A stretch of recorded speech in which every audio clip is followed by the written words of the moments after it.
जय हिंद दोस्तों, वंदे मातरम। खिसियाई बिल्ली खंबा नोचे, ये कहावत मुझे नहीं लगता कि मुझे आपको दोबारा से रिमाइंड कराने की ज़रूरत पड़ेगी।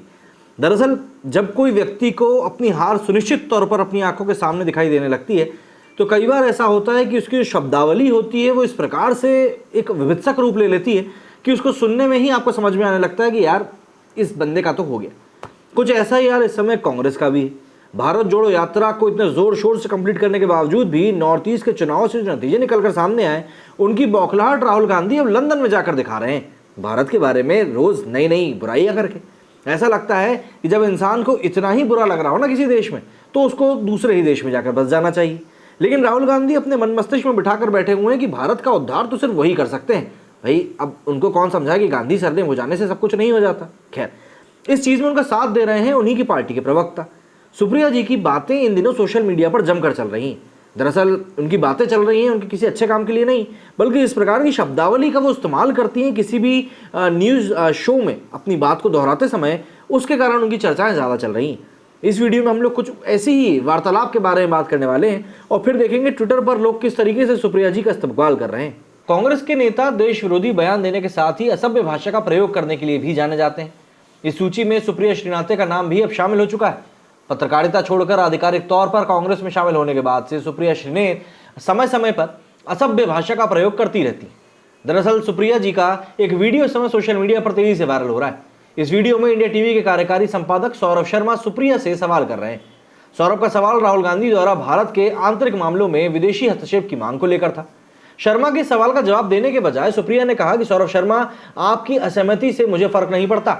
इसके बाद पत्रकार ने उन्हें उनका नाम बोलकर कहा कि जवाब दीजिए। इस पर सुप्रिया कहती हैं, आप मेरा पूरा नाम लेकर मेरा तिरस्कार नहीं कर देंगे। तब पत्रकार जवाब देते हुए कहते हैं कि जैसे आपने जवाब दिया वैसे ही मैंने भी आपको जवाब दे दिया। इसके बाद सुप्रिया श्रीनेथ ने सौरभ से कहा कि आप मुझसे असहमत हो, इससे मुझे कोई फर्क नहीं पड़ता, मुझसे बदतमीजी मत कीजिए, एंकर की तरह व्यवहार कीजिए, मुझे किसी न्यूज एंकर से शिष्टाचार का सर्टिफिकेट लेने की जरूरत नहीं है। इसके बाद पत्रकार सौरभ शर्मा ने कहा कि नाली का कीड़ा बोलने वाली एक पार्टी की प्रवक्ता से मुझे भी सर्टिफिकेट नहीं चाहिए। इससे पहले सुप्रिया श्रीनेथ ने दिल्ली के उप मुख्यमंत्री रहे मनीष सिसोदिया की गिरफ्तारी के बाद आपत्तिजनक बयान दिया था। दिल्ली के शराब घोटाले मामले में सीबीआई द्वारा मनीष सिसोदिया की गिरफ्तारी के बाद आयोजित एक प्रेस कॉन्फ्रेंस में सुप्रिया श्रीनेथ ने कहा था कि ना तो उनकी एजेंसी हमें डरा सकती है और ना ही उनकी नपुंसक पुलिस, जी हाँ, ना ही उनकी नपुंसक पुलिस हमें डरा सकती है।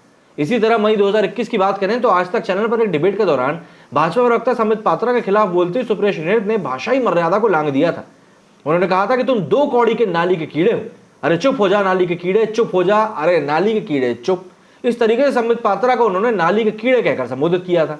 वहीं जुलाई 2021 में सुप्रिया श्रीनेथ प्रधानमंत्री नरेंद्र मोदी के खिलाफ बोलते हुए भी असभ्य हो गई थी।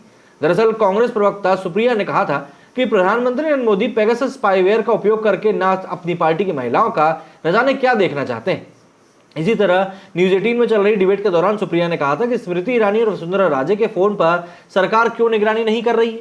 एक बार जाकर उनसे, पीएम मोदी से पूछ लो, मुझे नहीं पता कि वे महिलाओं के फोन में आखिर क्या देखना चाहते हैं।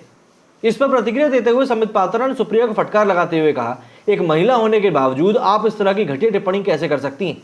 ये अश्लीलता की पराकाष्ठा है, मुझे इस तरह की भाषा पर आपत्ति है। वास्तविक नियंत्रण रेखा मतलब कि एलएसी पर भारत और चीन के बीच गतिरोध पर हुई डिबेट के दौरान भी सुप्रिया ने भारतीय सेना का मजाक उड़ाया था, साथ ही सेना को 4 बार बकवास बताया था। हालांकि भाजपा प्रवक्ता संबित पात्रा के सवाल पर वो अपने बयान से मुकर गई और कहा कि वो संबित पात्रा को बकवास बोल रही थी। गौरतलब है कि राजनीतिक रूप से बदहाली झेल रही कांग्रेस के पास असभ्य नेताओं और प्रवक्ताओं की एक बड़ी सूची है।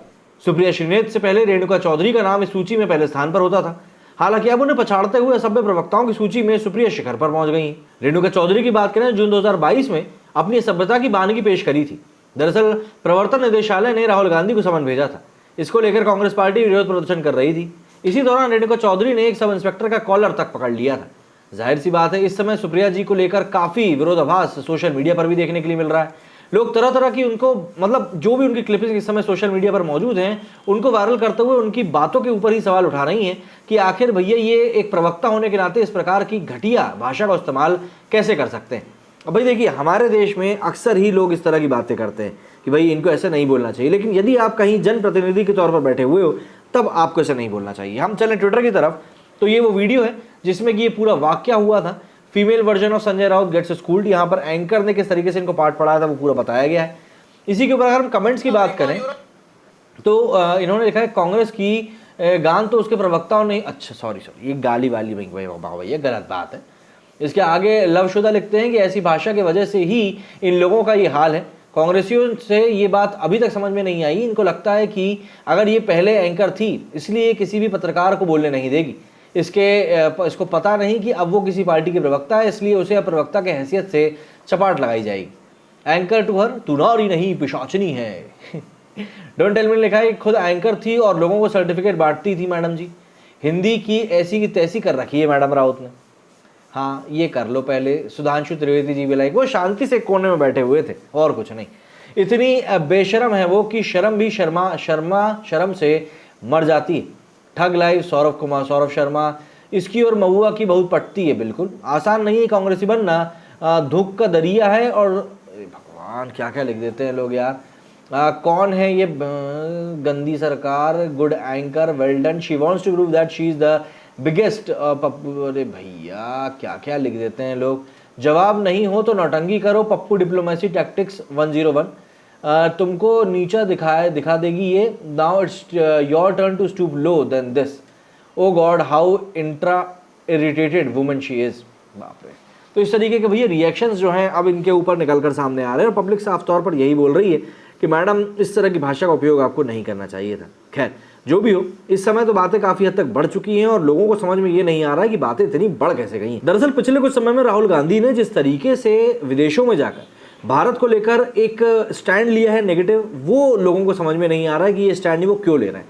भाई अगर आपके घर में कोई समस्या है, अगर आपको कोई समस्या है अपने माता जी से, अपने पिताजी से या किसी भी रिश्तेदार से, आपको कोई दिक्कत हो रही है, आपको कोई बात लग रही है कि नहीं ये चीज़ गलत हो रही है और आप इस लायक हैं कि आप अपनी बात को रख सकते हैं, मतलब कि आपकी जेब में पैसा है या आप कोई नहीं किसी प्रकार की अथॉरिटी रखते हैं, तो आप अपने घर में बात करेंगे, ना कि आप पड़ोसी के घर में जाकर बोलेंगे कि अरे जब मैं बोलता हूँ तो मेरा तो मुँह ही बंद कर देते हैं। भाई ऐसे काम नहीं होता है।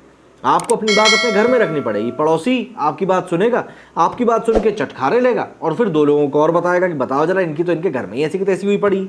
राहुल गांधी जी को ये बात समझनी पड़ेगी कि अगर आपको घर को लेकर, अपने देश को लेकर वाकई में कोई उद्धार का काम करना है तो आपको ग्राउंड लेवल से काम करना पड़ेगा। भारत जोड़ो यात्रा पूरी तरह से फेल हुई है, ये बात सबको समझ में आ चुकी है। लेकिन बात यही है कि राहुल गांधी इस बात को कब एक्सेप्ट करेंगे ये वही जानते हैं। दरअसल राहुल गांधी को एक ऐसे ग्रुप की ज़रूरत है जो उनको सच्चाई बता सके कि नहीं ग्राउंड रियलिटी क्या है। किसी भी देश में गवर्नमेंट की मोनोपोली होना कहीं से कहीं तक भी सही नहीं होता, जो कि इस समय भाजपा की होती जा रही है।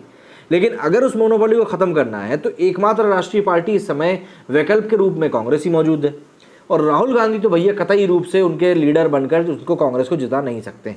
ये बात कांग्रेस जितनी जल्दी समझ ले उतना बेहतर है। आप लोगों का इस बारे में क्या कहना है कमेंट करके जरूर बताइएगा। मेरे इस वीडियो फिलहाल इतना ही। जय हिंद।